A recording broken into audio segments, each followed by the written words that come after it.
Good evening. Today is Monday, May 1st, 2023, and it's the 148th episode of New Paradigms. I'm your host, Sargis Sangari. Before we begin our podcast on important news out of Africa, a quick word from our sponsor, Epoch Times.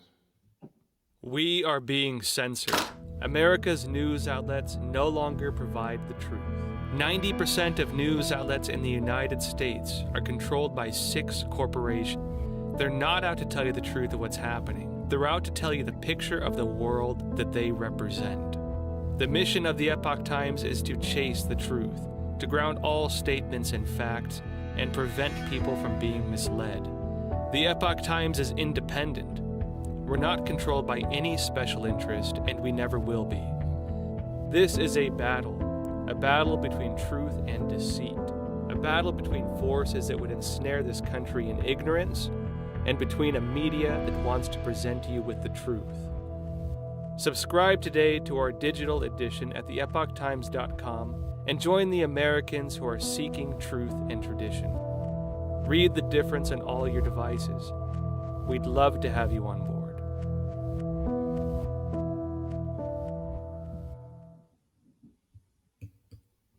My honor guest today is Simon Ateba, who's the chief White House correspondent for Today News Africa.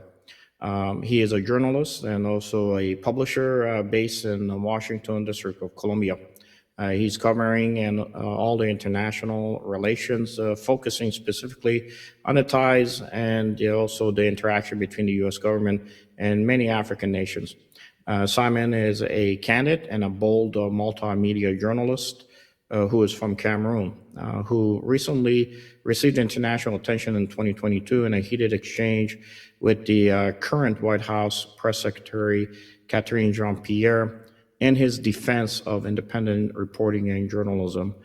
Ateba is an experienced journalist with over 20 plus years of experience in this line of work. He spent 9 of those years really carving his niche at the news magazine in Nigeria before finally founding his own media company, which is called Today News Africa.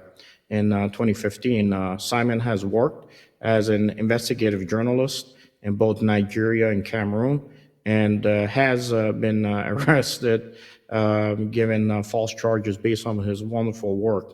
While he was popular in Africa because of his work, it wasn't until late 2021 when he rose to prominence in American media circles after he posed a very critical, controversial, some would say, question to the White House press secretary regarding the Omicron-linked travel ban that was imposed on 8 countries in Africa by the United States at that time. Simon is here now today with us to discuss the importance of the diminishing U.S. foreign policy in Africa and also at the same time the new power relations and also the African crisis. Simon, it's good to have you here, buddy. Much appreciated coming on the show. Yes, thank you for having me. I'm happy to be here. Simon, I know that they had the White House correspondent dinner. That's why we scheduled the show for today. I just wanted to kind of get your impressions. I know that a lot of folks out there, media outlets, really independent, are not being given access or being allowed to be there. What is your impression of what is happening in Washington when it comes to press? So on Saturday, it was the big day here in Washington, D.C. for the White House Correspondent dinner. And I wasn't allowed to be there because early this year, the White House Correspondents Association refused to renew my membership because of my job. Even here in Washington, D.C., when you ask tough questions and you do your job, you face retaliation. So people don't always obey the First Amendment, which protects the freedom of the press, association, and even the right to petition your government to seek redress. And so I wasn't allowed to be at the White House Correspondents' dinner. But from the feedback that I received, everyone was there. President Biden was there with the First Lady, and Vice President Harris was there with the Second Gentleman, and a host of people. Usually there are like 7,000 guests. And the White House itself the White House briefing room has only 49 seats. So this dinner was actually for the work that we did last year in 2022. And in 2022, interesting enough, I attended more press briefings than any single White House correspondent. Yet I wasn't allowed to be at the dinner because of my job, because I've had some contentious, exchanges in 2021, 2022, and even recently in 2023 with White House press secretaries, Jen Psaki first, and then Karine Jean-Pierre last year and this year. Well, it's unfortunate, but it's a reality, I guess, of Washington. I don't think you miss anything. As long as you continue to do your work, that's all that matters at the end of the day. But that's why we wanted to have you here, really kind of focus on the wonderful job you've done really covering Africa. I do want to start with an important news story in this case, which is what happened literally in Sudan. As you know, Simon, 3 weeks ago, today even, the Sudan capital exploded in an attack. That was an internal political fight that had taken place for a number of weeks between, as you know, Abdel Fattah al-Burhan, who is the current army leader, and his second in command for that paramilitary commander, in this case, Mohammed Hamdan Daglo. The fight was over the planned integration of the paramilitary rapid support force, or the RSF, into the regular army. And today now the Sudanese army is fighting almost a civil war, with 90% of its competitors that it's fighting against are from the basically street boys from Chad. I had written an article that said that one of the mistakes that Field Marshal Omar Bashir may have made was really kind of not trusting the Sudanese army because of his fear that there would be a coup possibly. So he decided that he was going to put a paramilitary support force together as a kind of a counterforce against what he perceived might be a future coup. Unfortunately, right now it seems like this entire thing may explode into a much more regional fight. I do want to introduce a video from CBS as to what happened just today with evacuations, and come back and take your thoughts on what's happening within Sudan. Well, today, the State Department said it helped evacuate nearly 1,000 Americans from Sudan. These new images show the buses being used to carry evacuees 500 miles to safety, from Khartoum to Port Sudan and ultimately Jeddah, Saudi Arabia, where we find our CBS's Ramy Inocencio. Revealing itself on the Red Sea horizon, the Amana ferry delivered nearly 2,000 souls to safety. Today marks the start of week 3 of this bloody conflict, the fear that clashes between Sudan's military and its biggest paramilitary bloc will devolve into civil war. Off the coast of Saudi Arabia, quiet relief and an unmistakable sign of affection. People working in Sudan from around the world, including the United States, disembarked, like Taha Halouf, a Sudanese American. It was a terrible journey, but after the journey, we feel a little bit better. Halouf lives in Detroit. He witnessed the fighting with his own eyes and got in touch with the U.S. Embassy for help. They said they're going to call us back. And we're waiting for calls, and nobody called us. No one called you? No one called us. And after 4 days, and we start calling the embassy, and then the phone is nobody answers. It's out of service because they closed. When you were calling the embassy and no one picked up and the line was disconnected? Feel like terrible. We couldn't even know what to do. Ultimately, he and his son had to find their own way to the coast and onto a ship. For these evacuees, finally, this means personal safety, but also psychological relief, especially after the last 2 weeks of violence across Sudan. But these are the fortunate ones. This Saudi military vessel docked with about 50 evacuees, one of them also American, Adil Bashir. If you're ready to leave, they just put you in a ship. I believe the next shipment is a lot of Americans who are going to be there. In Port Sudan, a U.S. naval craft arrived today, military personnel seen on deck. U.S. forces checked passports, prepping tired families for their last leg to safety. Ramy Inocencio, CBS News, Jeddah, Saudi Arabia. Simon, we have almost 500 dead, 4,000 plus wounded, and as you saw yourself with that CBS News coverage, you have Americans who the embassy doesn't call back; they evacuate without even considering possible 16,000 plus Americans that might be still trapped in Sudan. What has happened to American footprint in the region, as you know, and what is the White House saying, given your questions, and what do you think is a fix here? Yes, so the first thing I want to say is that Sudan is really a mess now. There are 16,000 plus registered Americans who are supposed to be, who are believed to be in Sudan.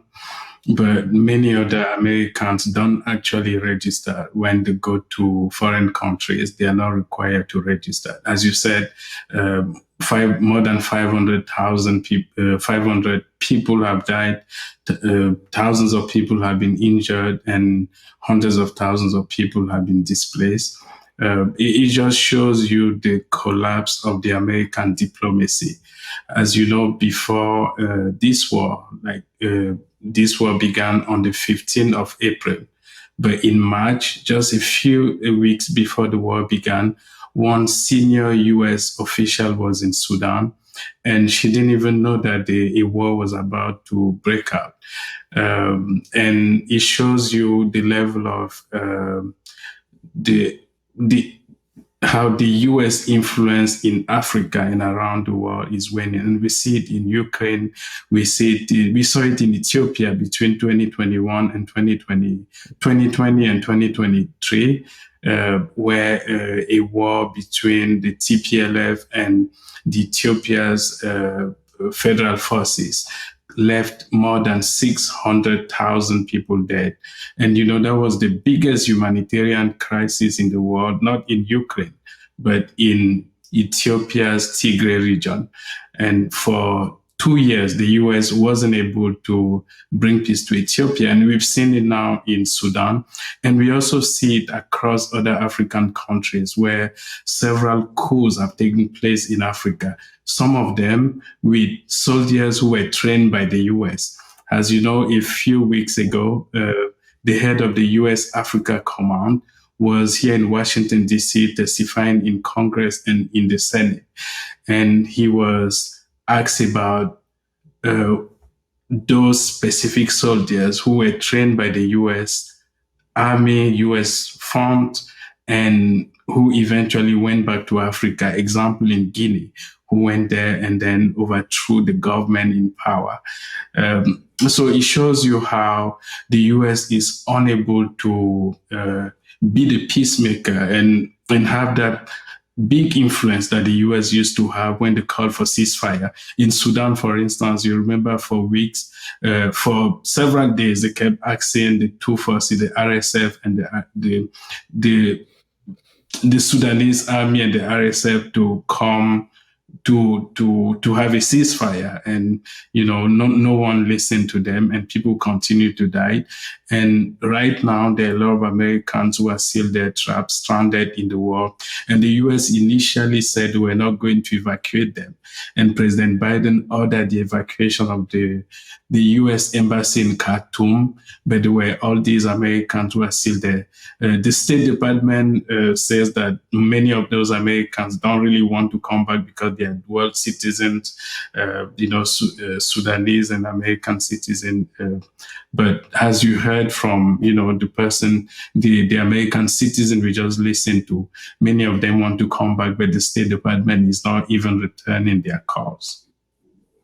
No, they're not replying to their calls, and I don't think we have the assets, to be honest, on the ground to be able to extract them. One question I would have asked our military commanders is, do you have the assets you need on the ground to conduct evacuation, or what we call NEO, of these individuals? And I truly don't think we have the assets right now in the region. That's how bad a military structure has been hit, especially given the fact of what's happening in Ukraine.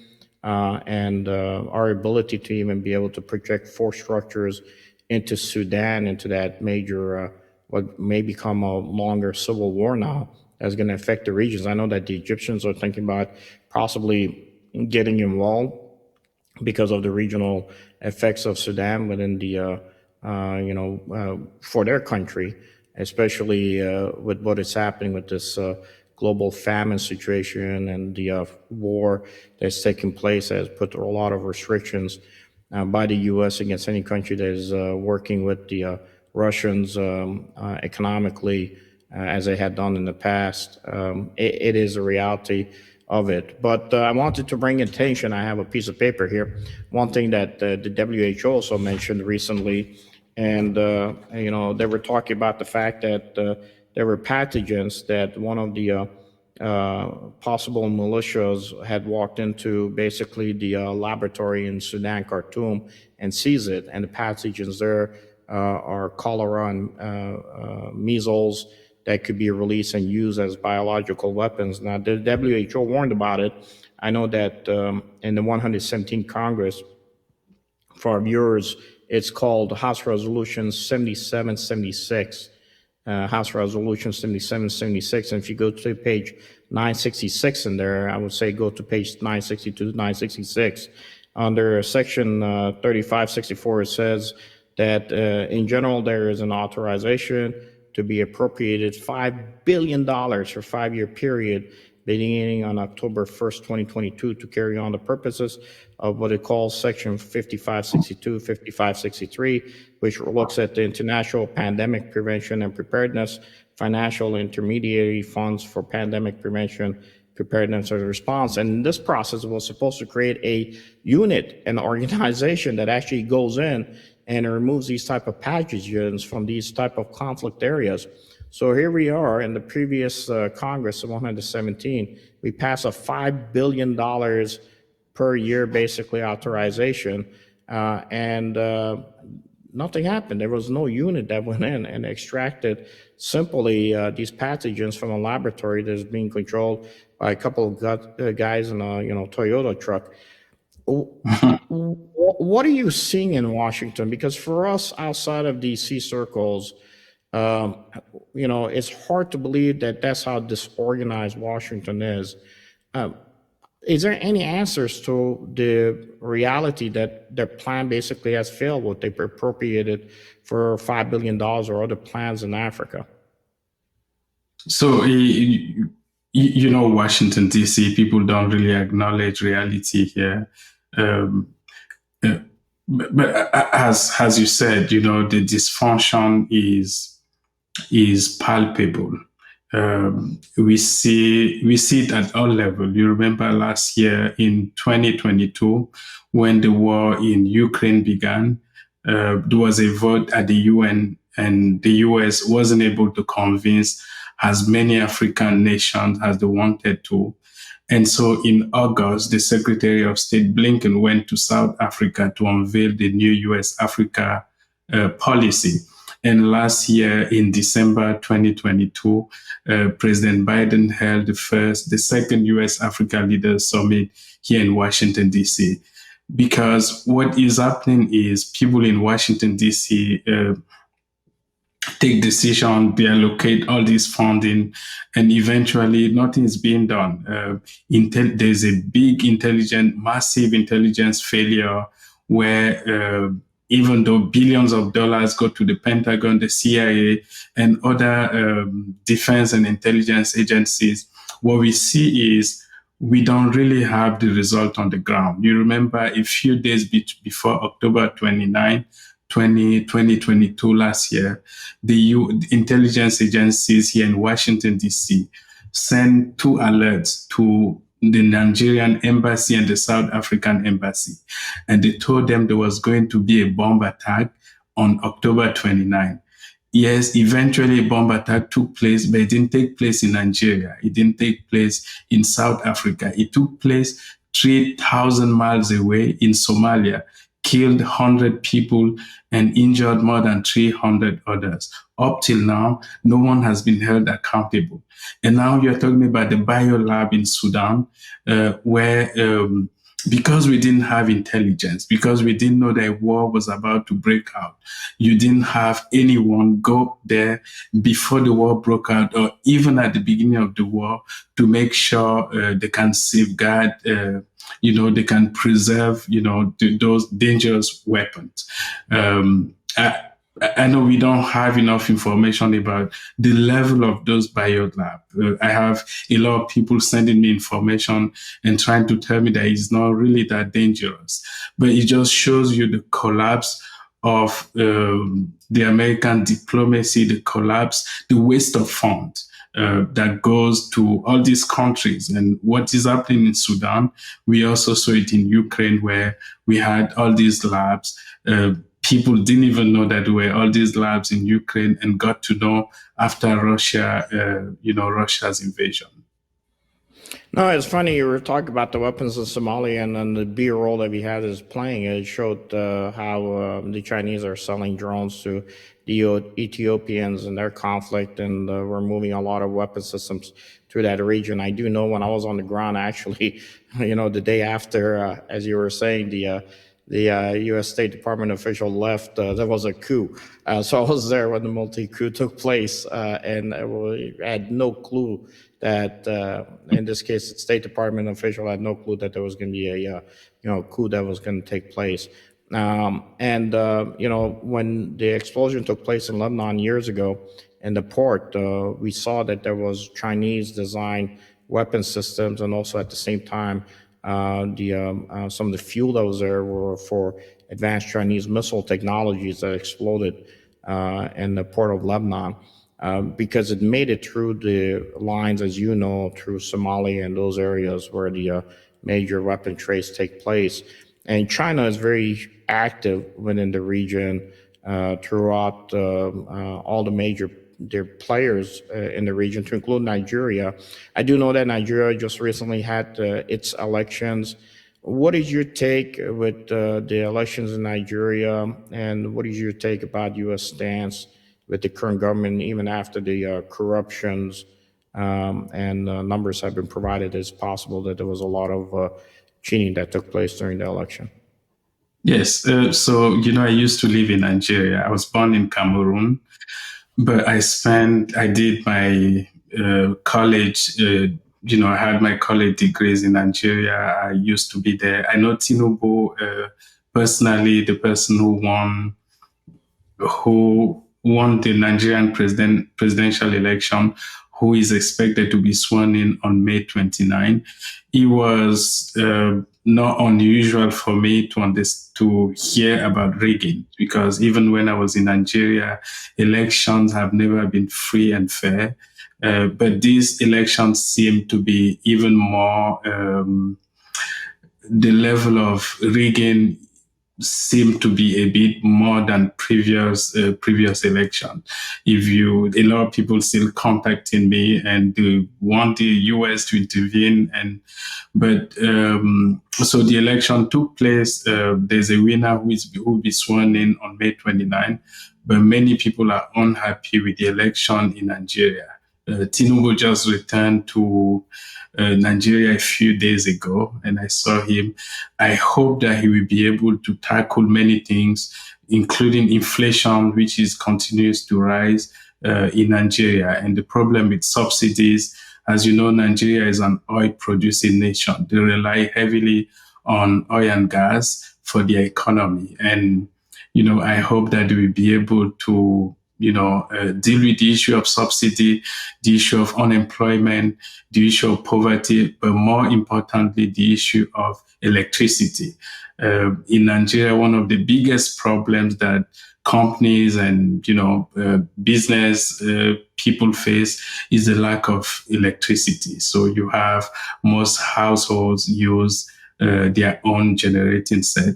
And I hope that Tinubu will be able to deal with those issues, but also the issue of exchange rate. For several years now, many Nigerians have not been able to do business with, the outside world, because the Nigerian currency has continued to collapse under President Muhammadu Buhari. And so to me, it's not just the election, which was not the best election, but it's more about the economy. No, the sad part about it is that I know the U.S. is building one of the largest embassies there. I know the company that actually got the award is an Illinois company where I am. So they're going to be building it there, but the Chinese are building one of the largest port in Nigeria, and everything that goes through for Nigeria, through all the shipping containers are going to be seen and controlled by the Chinese.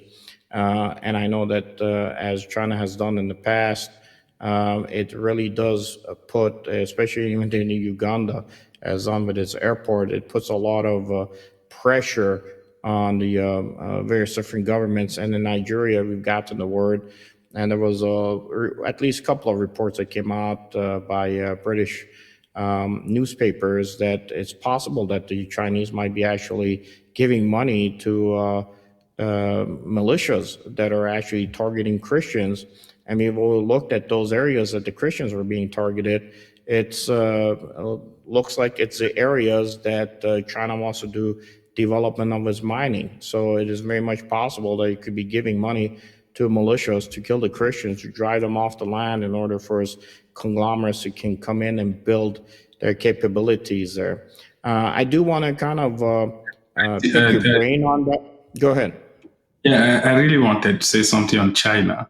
But if you're asking me a question on China, maybe you can ask the question first. I wanted to talk about China's influence in Africa. And I do want to talk about that when we come back from the break. We'll take a quick break, and I do want to ask you questions on it and take your understanding as to how extensively China is working in Nigeria and other places in Africa. So a quick short message from our sponsor, Epoch Times. We are being censored. America's news outlets no longer provide the truth. 90% of news outlets in the United States are controlled by 6 corporations. They're not out to tell you the truth of what's happening. They're out to tell you the picture of the world that they represent. The mission of the Epoch Times is to chase the truth, to ground all statements in facts, and prevent people from being misled. The Epoch Times is independent. We're not controlled by any special interest, and we never will be. This is a battle between truth and deceit, a battle between forces that would ensnare this country in ignorance, and between a media that wants to present you with the truth.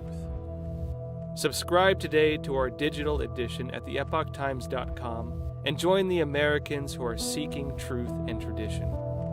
Read the difference on all your devices. We'd love to have you on board.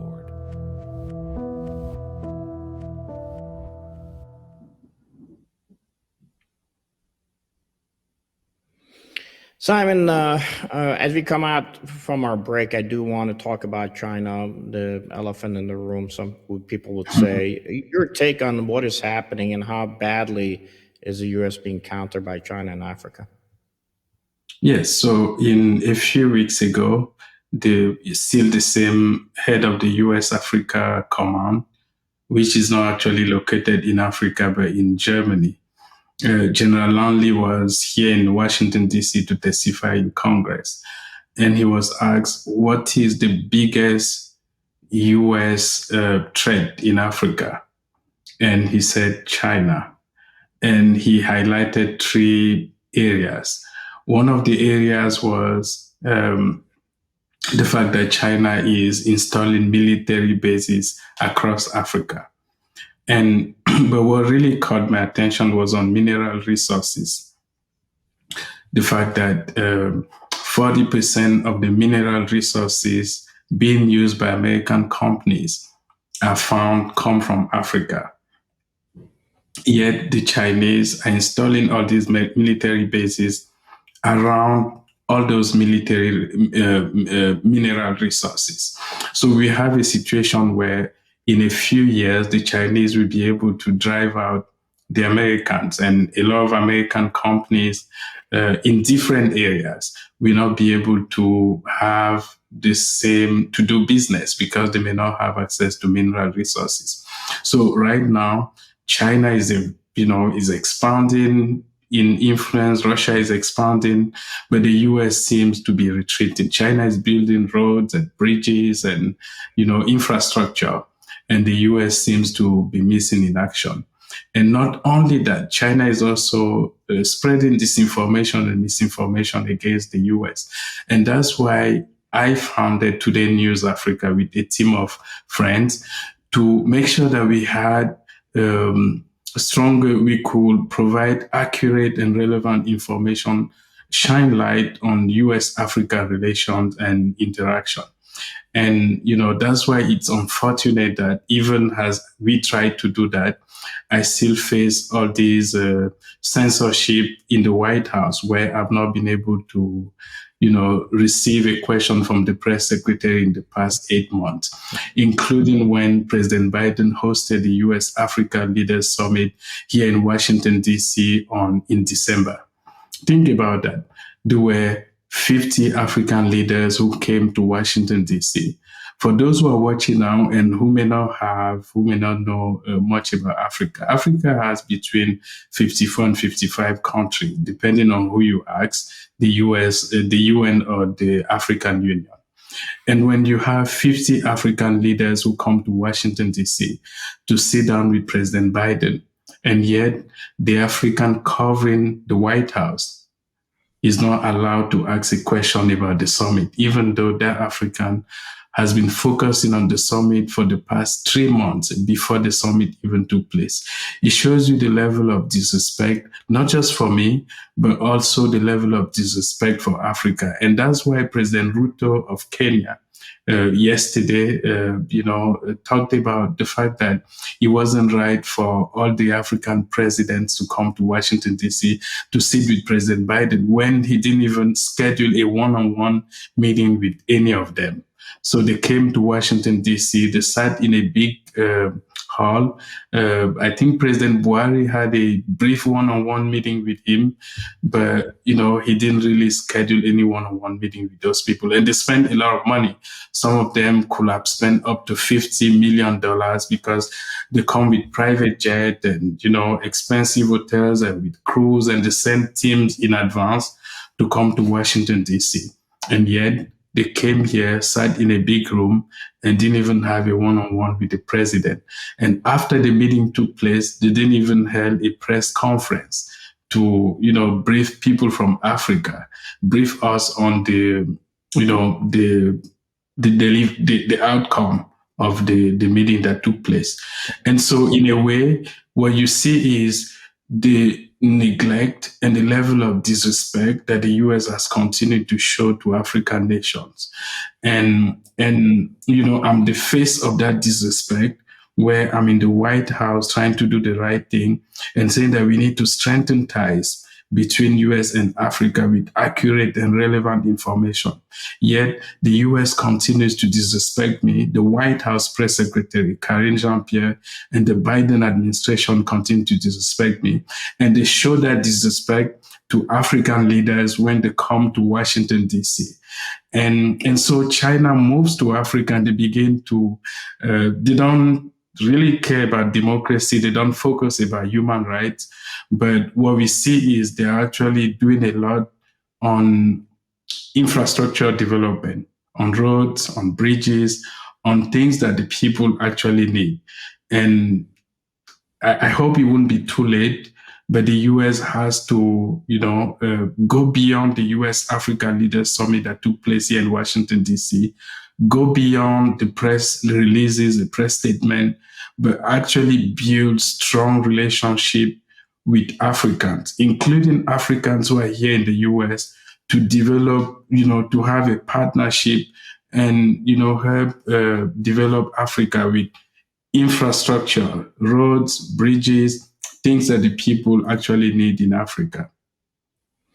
No, they do need it, but there, as I have called it, the red colonialism is expanding throughout Africa, with these type of loans being given to the governments in Africa that really is squeezing them, and they cannot get out from underneath those loans that China is giving them.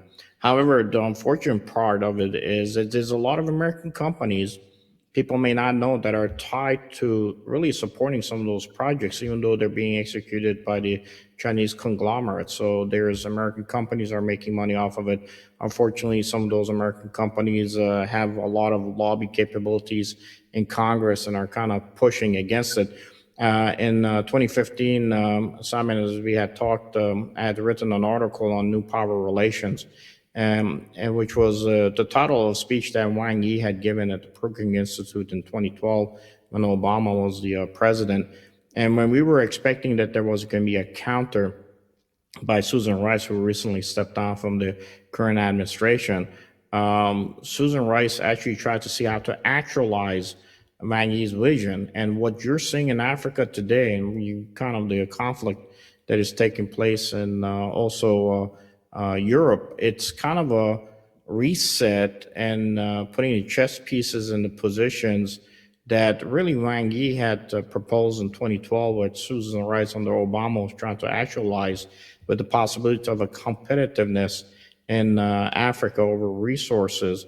However, that competitiveness over resources in Africa, unfortunately, as I've said, as I saw what happened in Burma when I wrote the paper for the National Security Council, when I came back a year to the date that the coup took place in Burma, it was actually the money being pumped into the the Burmese army that toppled the government of Burma, with those General Halang receiving Chinese dollars to help the conglomerate for China to move into the Rohingya region to push them out so they could develop the port for China in order to be able to export oil and or import oil and export whatever it wanted back into the Middle East. The same conflict seems is happening where China is now starting to use the same modus operandi to execute in Africa. And I'm not sure how much of Chinese dollars, I know weapons are going into Sudan currently, are going to be executed there for China's wants and desires. As you know, same thing in the Republic of Congo. I do want to talk about these two important regions, one being Congo and its ties to China. And then I do want to finish up also looking at South Sudan, because that's a mission that we had picked up 3 years ago, working where there's now a government in exile against the current Corr government. What do you think is going to happen in the former Republic of Congo? Do you think U.S. is going to be able to engage anything there? Or do you think that it's too late with China really moving in and expanding its footprint to also being able to control the media in Africa? Yes, exactly. The Chinese, they're expanding in different areas. And one of the key areas is communication, media.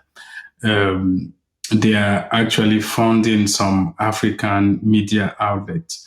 They're also having their own media outlet in Africa. And what they do is to spread not just their own agenda, but also sometimes disinformation and misinformation against the U.S. And I believe that is a bit late. The Chinese are everywhere. They are pushing out they are displacing the U.S. In all these areas, including the economy. And so I don't know what will happen in Congo, but I believe that it's a bit too late for the U.S. to do anything for now.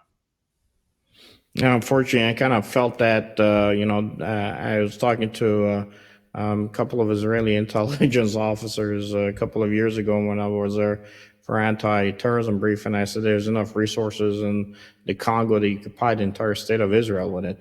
And it seems like China has figured that out and is actually in the region. If there's nothing we can counter from the U.S. side, do you think it's an administration issue, or is it just the way that the Western nations have approached Africa over the years? Which one is a thing that you think that can maybe give us an opportunity to possibly hedge against China and Africa? I think the first thing people need to do is, people here in the U.S., is to change the first impression that they had of Africa. And as you know, changing the first impression is always hard.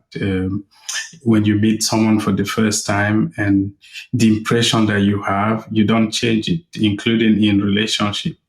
And the impression people have of Africa, it's that of poverty, not really that of allies. And that mental shift has to take place.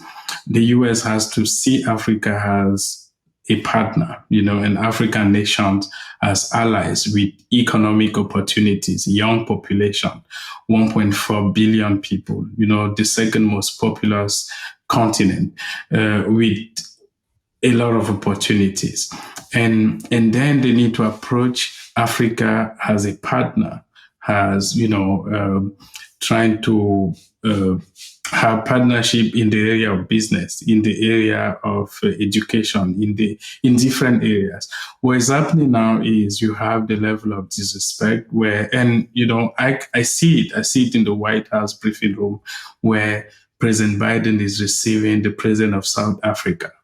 And the people at the White House don't believe that the African in the briefing room has to be there.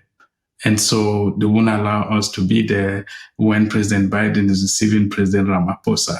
That happened last year. Or when the vice president is going to Africa, she just returned from Africa. Or even the first lady, Jill Biden. The people in the Biden administration, they don't believe that African journalists, should have the opportunity to ask questions. And so when they do the background calls at the National Security Council, they don't actually give the opportunity to African journalists to ask questions. And so when you have that relationship where you don't hear from people on the ground, you don't hear from me, you don't hear from my colleagues, you don't actually go to Africa with, with the right mindset and the right approach. And that has to change first. And when the Chinese come to Africa, that's what they do. They come to Africa and they show respect. They show, even though they are not transparent, we see lack of emphasis on democracy. We see lack of emphasis on even the projects that the Chinese are doing in Africa. There's no transparency on those projects. But at least when they come, they show respect. What we see is the US doesn't show respect to Africa, and that has to change if they want to have any sort of counter. I don't even know what to call it at this point in time, but if they want to stop the bleeding in Africa, they need to have real partnership with African nations. No, it's as you said, when I was in Kenya, I went to the areas, the slums in Kenya. U.S. State Department embassy wouldn't allow their officials to even travel to those areas. Guess who's in the slums in Kenya? Is the Chinese business guys. They're actually there setting up their little businesses. What they're doing is they're establishing their little business expansion in a certain slum. And then they're doing it in all the other slums and the other cities in Kenya. And they're actually separating and destroying the current economy of Kenya, where you would have people from Kenya from one city maybe travel to another city for the market requirements of what they would get from that particular city. One is being controlled by the Chinese economy, basically. They're selling everything on the cheap. They're destroying the economies of Kenya. They're controlling it. They're controlling the economy of those cities through those slums. And you end up basically being beholden to the Chinese model being established economically on that particular nation. And unfortunately, I know that they've targeted Nigeria because they know the population is going to expand, over the next decade, be one of the most populous nations in the world. And the only ones who are reporting on these issues are independent journalists, as you say, but their voices are being countered by China that is coming in and establishing larger media outlets out there, some of which they call independent, but they're not, but they're controlled by the by specifically those media outlets. I want your impressions on Kenya real quick, Simon, and then I want to finish up with South Sudan, which is important for what we have done work-wise. where is Kenya in this particular relationship? Do you think Kenya can have a regional effects when it comes to the interaction with the U.S. administrations, regardless if it's a Biden administration or possibly a change of the next administration? Do you think Kenya might be in a position that can have a at least a kind of a overall much more of a possibly leadership role when it comes to what U.S. does, or do you think that has to be done through the diaspora communities like the Nigerian community that has a lot of money and power and numbers here in the U.S.? So we saw what happened in Ethiopia, right? You know, Kenya is a neighbor to Ethiopia. And they actually played a significant role, but at the end of the war. By the way, I met President William Ruto here in Washington, D.C. during the U.S. Africa Leaders Summit last December.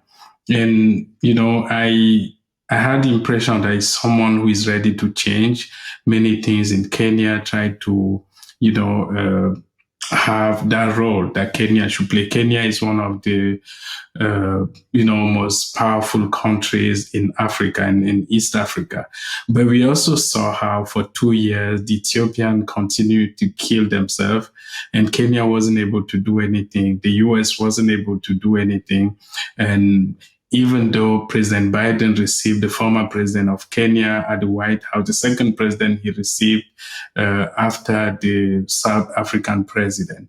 But even that didn't change anything. But eventually, after 2 years of war and 600,000 people killed, the former president of Kenya, Uhuru Kenyatta, and the former president of Nigeria, Olusegun Obasanjo, and you know their South African counterpart were able to strike a peace deal between TPLF and the Ethiopian federal government. So I believe that Kenya will continue to play a big role as an economic powerhouse in East Africa and even the whole of Africa. But and President Ruto just came a few months ago. So I think we need to give him some time to know exactly what he will be able to change from what we've had in the past 2 years, where Kenya wasn't really effective in, playing the role of mediator in the war between the TPLF and the Ethiopian Federal Forces. Now, that's unfortunate because Kenya itself is suffering, and I brought South Sudan in because, as you know, largest refugee camps of the South Sudanese are in Kenya. And they're causing an internal problem for the Kenyan government.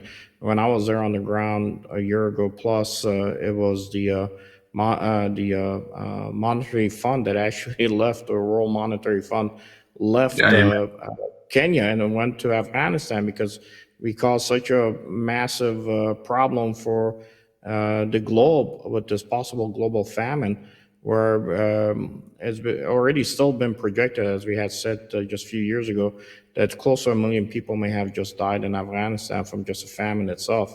Now, South Sudan, as you know, President Corr wasn't even here for the summit, the African Leaders Summit, and he has taken a note from Bashir and actually has set up militia force structures to even counter his own army, possibly, and has turned the guns on his own citizens.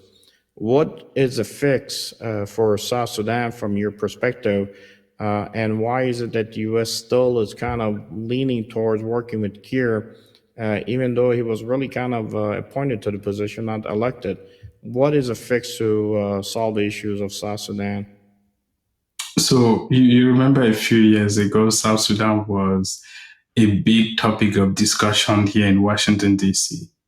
For the past few years, we've not had a lot of discussions about South Sudan, even in the White House or the State Department, and even at the National Security Council. A friend of mine, he used to go to South Sudan and met President Corr. But as you said, we've seen instability in that country for a long time. We've seen the president there doing some of the things that you just mentioned. I will say that, to be sincere, I'm not sure that Washington is paying attention to South Sudan right now. The attention has been on Ethiopia and now on Sudan. And even in those two places, we've seen catastrophic failures. And so I will say that from a diplomatic point of view, I'm not seeing much movement here in Washington, D.C. as far as South Sudan is concerned.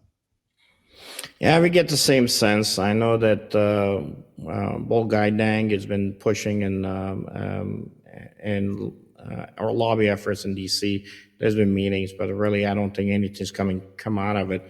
Unfortunately, if nothing comes out of the 118th Congress to address it, as I said in the post we had on Near East, South Sudan's about to explode just like Sudan did, and it's probably going to go south faster than Sudan because, frankly, if China wants, it will make sure that most of those areas are destabilized to ensure that the U.S. doesn't have any footprint into the Congo. And South Sudan gives that ability to really kind of be moving straight into the hearts, if not, I would say it's the heart of Africa, to move into all those other regions within Africa. Simon, I do want your thoughts in closing, and then tell us more about, if people want to read about you, where can they go, where can they follow you? But your thoughts in closing as to what are some of the things that are thinking might be keys to fixing the U.S.-Africa relations? So yeah, thank you for again having me on your show. I believe that the U.S. that we believe as a publication that it's in the interest of Africa and in the interest of the U.S. to have stronger ties between U.S. and Africa and to have more interactions. And I believe that the U.S. has to invest more and have a mutually a mutual relationship with Africa, a respectful relationship with the African continent. And I believe it starts with people here, people in the diaspora like myself, who can serve as the bridge between here and Africa. And for the people watching us, I will say that people should just continue to personally pray for me. I've gone through a lot of challenges trying to strengthen ties and interaction between US and Africa. I've faced being denied access to the White House Correspondents Association and not being allowed to attend the dinner yesterday. And I don't really care about the food. I didn't miss anything. I have enough, of all those basic things that I need. But it's always a place where you meet journalists and media personalities from all over the place. And I wasn't allowed to do that because of my job. And I want them to just go to my Twitter account at Simon Ateba or at Simon at Today News Africa, or go to my Substack, simonateba.todayNewsAfrica.substack.com, and keep supporting us and keep pushing us. We will remain independent. The main thing is the job. You have to do the job. You need to give people the right information to make the right decision. We are not there to become friends with the government. We believe that we have to keep pushing for the truth, getting the facts out, and make sure that the relationship between US and Africa is based on mutual respect. And if they do that, if the US comes to Africa with respect and, giving people a voice, they will be able to reverse some of the bad policies that we've seen in the past 2.5 years. Oh, you know what? Well said. It's a shame, is leadership, really, and leadership can fix all this stuff. And for our viewers out there, we got the QR code for Simon's Substack and also for his Twitter. You get a chance, please go there and take a look and support Simon's work. And I wouldn't want to go to those dinners either for photo ops. Trust me, as long as I can say get the work done, and it's independent journalists in Africa that are really doing the yeoman's work, and much appreciate the fact that with everything you had to face, to include jail time, in Africa, and some of your reporting ended up having you physically be attacked but you still stuck to it and were able to put your organization together, which is much more important. So I do want to say thank you for some production, for the type of work has given us the opportunity to bring great guests like Simon on the show. And then also for you, Simon, we do have also for us United as Sunni Appeal. Last year, we were raising money for the refugees for South Sudan to be able to help them. Again, for our viewers, there is a government in exile countering the Kiir government. Let's see where that leads to. But if you could help us, we were working with the Jacaranda Women Organization in Kenya that helps also teach crafts and skills to women who are on the streets. And then, of course, as I said, please go to Simon Ateba and be able to follow him. Simon, it was a pleasure having you here. We're going to end with a video of you on Tucker Carlson. Tucker is setting up a new show somewhere. Who knows? Maybe you'll get the phone call, and hopefully we'll see you on the show again. Much more blessings for you. But it was a pleasure having you here, sir. Thank you for having me, and I love Tucker, and I wish him all the best. Yeah, same. Pass on our regards to him. God bless, and this is New Paradigms. So if you've ever watched a White House press briefing, you know for a fact that Karine Jean-Pierre doesn't like you at all. But don't feel bad, because she despises someone else more. She really dislikes a specific reporter from Africa. His name is Simon Ateba. He works with Today News. He's had a lot of hostile encounters with Karine Jean-Pierre for some reason. Yesterday, she freaked out on him and stormed out of the press conference, ending it early. We kept track of this weird psychodrama going on. Here are some clips from it. She's asking about the origin of COVID-19. I hear the question. And Dr. Fauci is the best person to answer that question. I hear your question, but we're not doing this the way you want it. This is the disrespectful. It is. I'm done. Simon, I'm done. Simon, I'm done. I'm done with you right now. So what's the difference between President Trump not doing anything while the Capitol was being attacked and President Biden not doing anything while protesters, while the Supreme Court justices were under attack? To say that there is no difference, that is just unbelievably wrong. But is it concerned that Supreme Court justice I'm moving on. I'm moving on. You don't give us questions. Okay. I'm trying to answer your question. Go ahead, sir. Go ahead. Again, I just tried. You wouldn't let me. Go ahead. No, but can I just tried, and you would not let me, sir. So your colleague is going to ask a question. Go ahead. Ask you a question. No, I literally just tried to answer your question. You shut me down. So now your colleague is going to. Let me ask the question first before you answer. Okay. Thanks, everybody. I'll see you tomorrow. Question on the respect for America? It's a good thing she's unarmed, or Simon Ateba would be in deep trouble.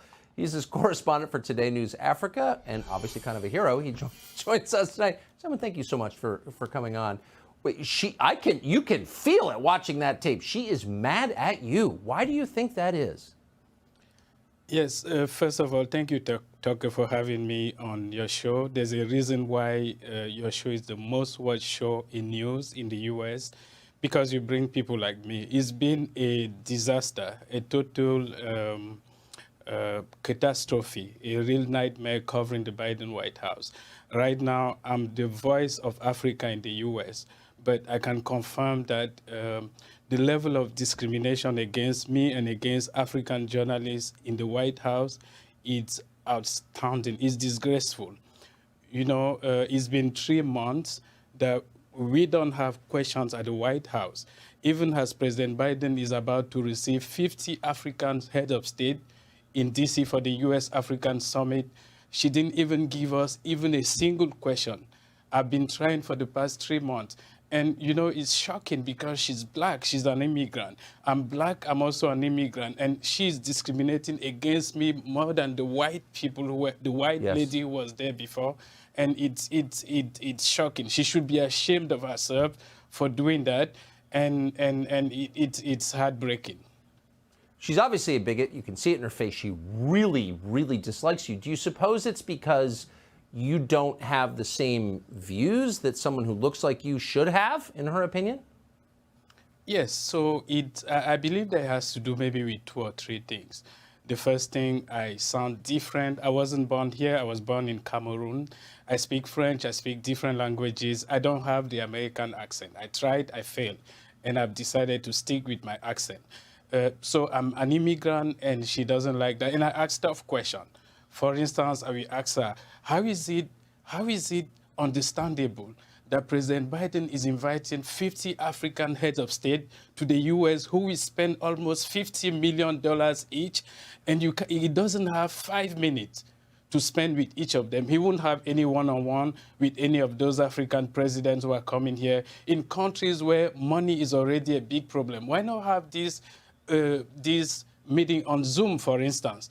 You know, and so I asked questions about COVID. How do you explain that 1 million people, if we have to go by the official figures, 1 million Americans were killed by COVID, and we don't know where COVID came? You lied to us. You told us the COVID came from bat to human, and then now we understand that it probably came from the lab, and that's the most consequential question. And she wouldn't even allow Diana from, Daily Caller to ask that question. And when I intervene and say that, no, you need to allow her to ask the question, I'm being blacklisted, and it's unfortunate, it's disgraceful. Well, you are always welcome on this show, and I suspect we will see you again. Simon and Ateba, thank you so much. We're on your side. Subscribe. We are being censored. America's news outlets no longer provide the truth. 90% of news outlets in the United States are controlled by 6 corporations. They're not out to tell you the truth of what's happening. They're out to tell you the picture of the world that they represent. The mission of the Epoch Times is to chase the truth, to ground all statements in facts, and prevent people from being misled. The Epoch Times is independent. We're not controlled by any special interest, and we never will be. This is a battle between truth and deceit, a battle between forces that would ensnare this country in ignorance, and between a media that wants to present you with the truth. Subscribe today to our digital edition at theepochtimes.com and join the Americans who are seeking truth and tradition. Read The Difference on all your devices. We'd love to have you on board.